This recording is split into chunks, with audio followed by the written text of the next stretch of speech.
Estamos pasando el peor desgracia acá nosotros, pero así vivimos, ¿qué se puede hacer? Pero su casa no se va a caer. Posible, no, ojalá Dios quiera que no se caiga, pues, yo periodista.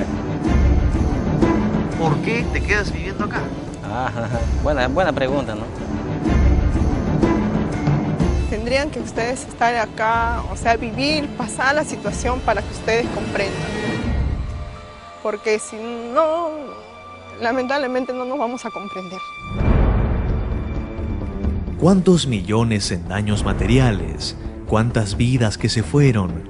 ¿A cuánto ascienden las pérdidas provocadas por la inadecuada ocupación del territorio debido a la ausencia de planificación y control urbano? Entre la actividad sísmica y el cambio climático por un lado, y la ocupación de zonas inapropiadas para vivir, la precariedad de los materiales de construcción y la falta de acción de las autoridades por el otro, las cifras no disminuirán.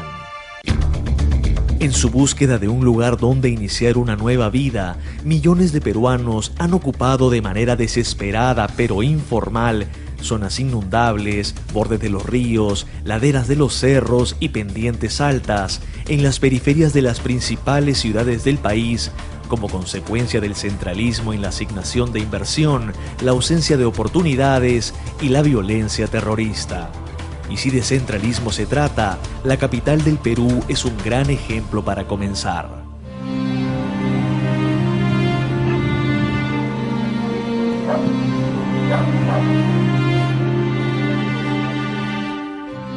Se estima que más de 40.000 viviendas se han levantado solo en las laderas de los cerros de San Juan del Lurigancho, en la periferia de Lima. Aquí, entre esta cegadora neblina y al borde del abismo, las casas son depositarias habituales de piedras que descienden por efecto de esta llovizna. Un año, cuando llovió fuerte, se vino todas las tierras del cerro. Se adentró a la casa y ya pues tenemos que estar sacando, escarbando ahí. Claro está que el desprendimiento de rocas es más penoso cuando es provocado por temblores, como las réplicas del sismo del 2007. La mayoría, como somos precarias, casas precarias, hemos tenido que salir a algún sitio descampado, porque como vivimos en las alturas, las piedras ruedan y caen sobre las casas y van rodando hasta la avenida. Miramos todo el cerro, nomás que nos va a aplastarnos. Cuando hay sismo ya seremos víctimas del muerto ya fijo ya nosotros, porque no hay nada que nos protege, nada. Nada protegió tampoco a las ciudades más cercanas al epicentro, asentadas sobre suelos inapropiados.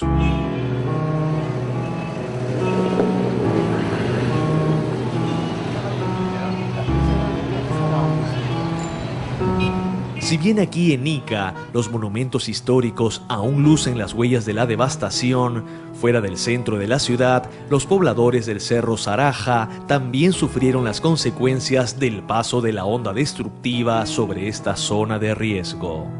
La mayoría de las casas en ese entonces eran de quincha y adobe y casi que digamos en un 70% fueron demolidas por el terremoto. Nos encontramos prácticamente en lo que anteriormente era una duna. Aquí, sobre la inestabilidad y el peligro de este suelo arenoso, no solo se han levantado viviendas, sino una parroquia, una delegación policial y la escuelita del barrio.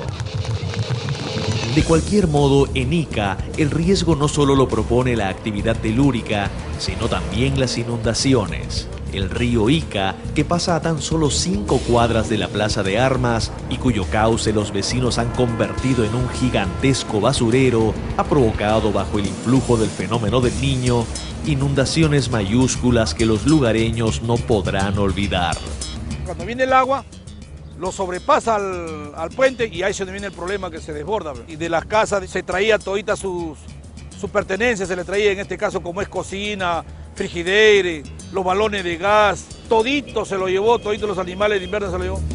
Pero no solo en la costa el desborde de los ríos representa una amenaza. La región andina las revive con frecuencia.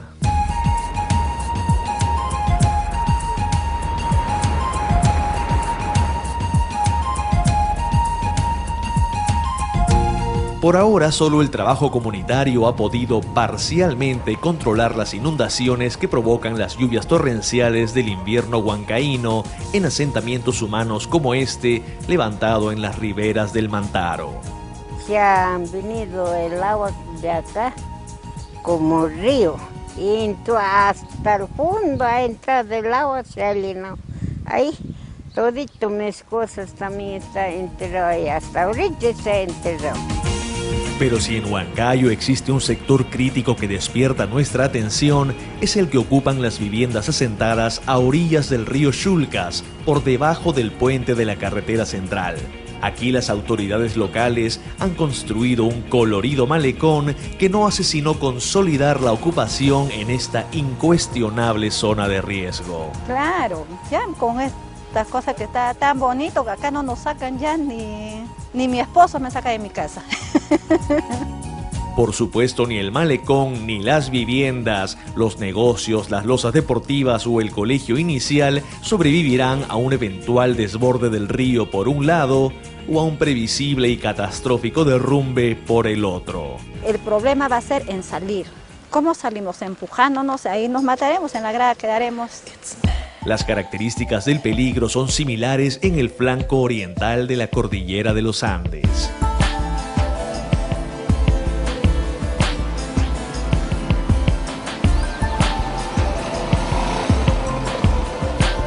Para llegar al pueblo de San Ramón en la Selva Alta es necesario cruzar este puente, intrascendente a simple vista, pero responsable de las principales desgracias de este cálido distrito. El puente que tenemos es muy angosto y el problema es que siempre que llueve todo el lodo, el tronco se acumula acá y rebalsa. Lo que ven ahí, donde está el poste, era la casa de mis papás. Como pueden ver, quedó así después del huaico. La casa que ven acá era la casa de mi hermana, solo quedó el primer nivel. El segundo nivel quedó destrozado. Empezó a inundarse en toda mi casa y no pudimos salir. Estábamos atrapados adentro. Y de ahí cuando se rompió la parte de adelante, en ahí recién salí yo. Mi papá no me pudo agarrar, pero más abajo me agarró y me sacó. Y entonces al final usted terminó regresando al mismo lugar. Sí, al mismo lugar. ¿Y no le preocupa que pueda venir otro? Sí, señor. Cuando llueve no dormimos, señor. Ya tenemos miedo ya. Y es que la manera en la que construimos y ubicamos nuestras viviendas contribuye a que la naturaleza sea implacable en la selva, y más aún en la selva baja.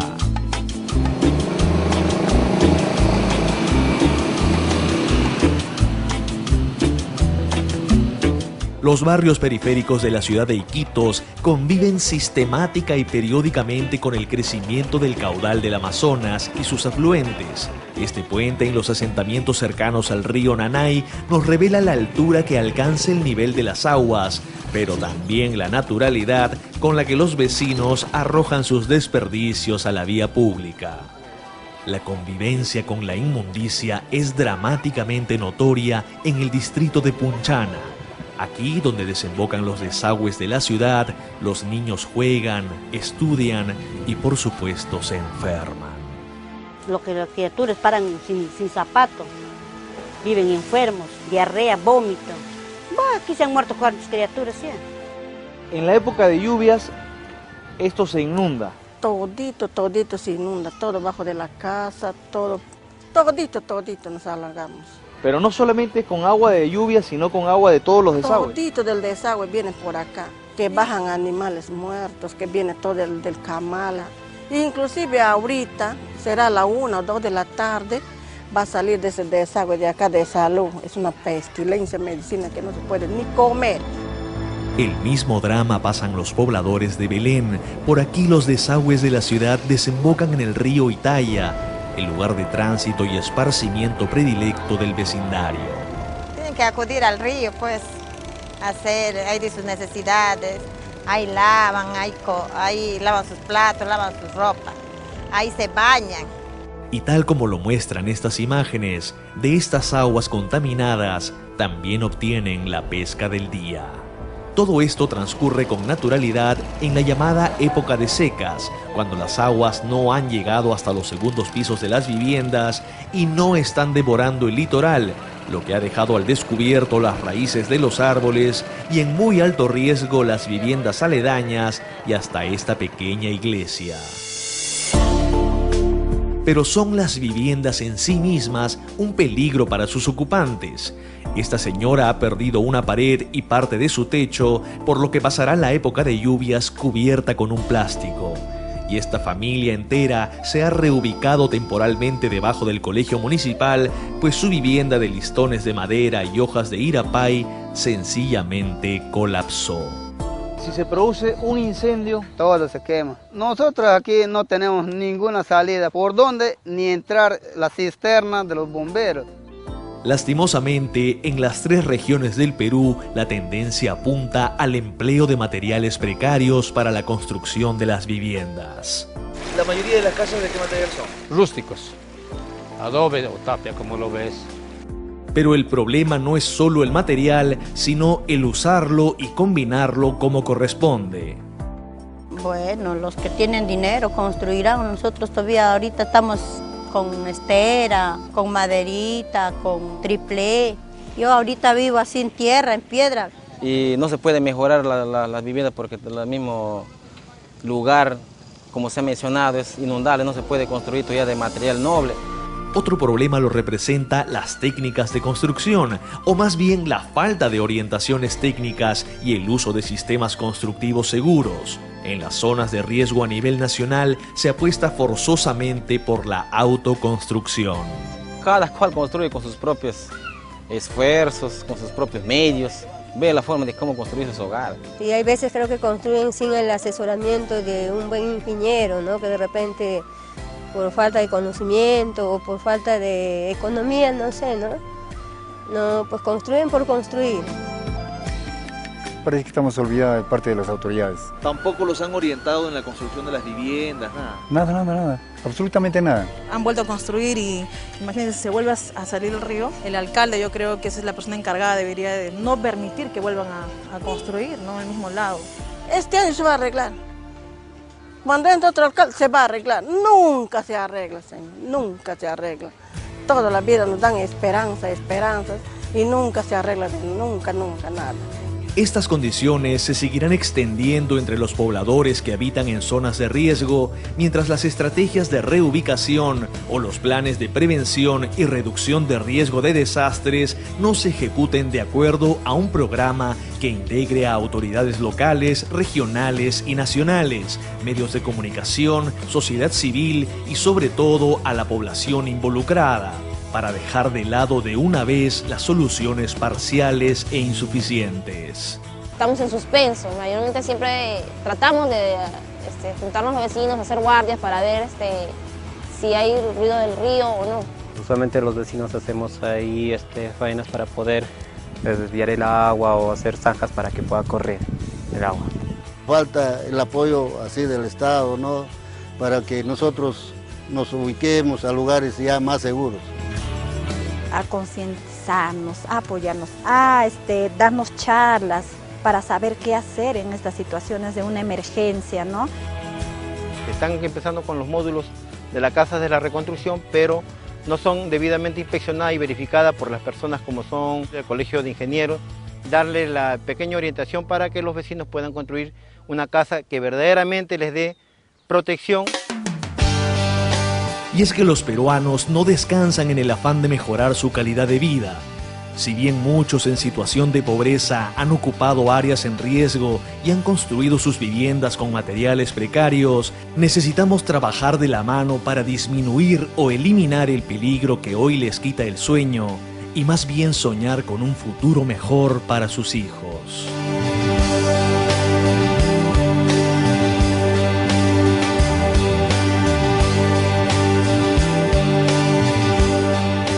Programa de Gestión Territorial, impulsando la ocupación segura y sostenible del territorio.